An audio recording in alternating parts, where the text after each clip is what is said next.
दुनिया में सामने आई एक रहस्यमयी धातु। 50 के दशक से वैज्ञानिक कर रहे थे रिसर्च।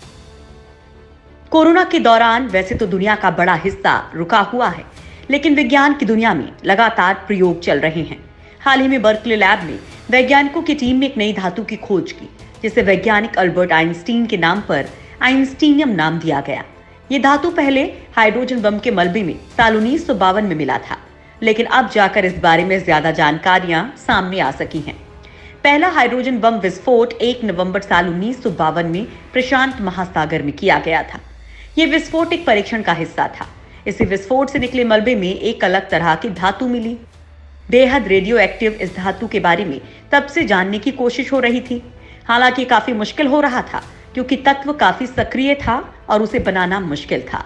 अब वैज्ञानिक पत्रिका नेचर में इस बारे में स्टडी आई है, जिसमें पहली बार इस धातु के बारे में चुनिंदा जानकारियां साझा की गई हैं।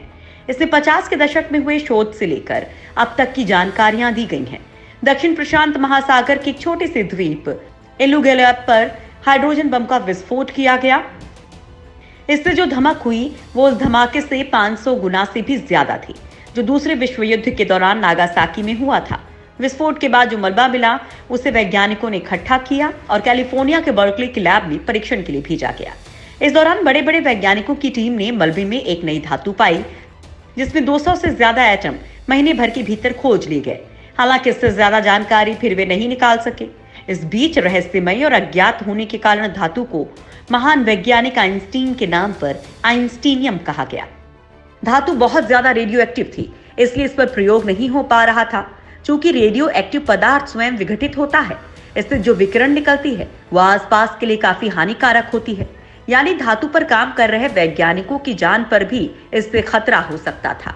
इससे गामा किरण निकलती है, जिससे कैंसर का खतरा रहता है, और अलग किसी तरह की प्रतिक्रिया हुई तो जान का भी खतरा रहता है।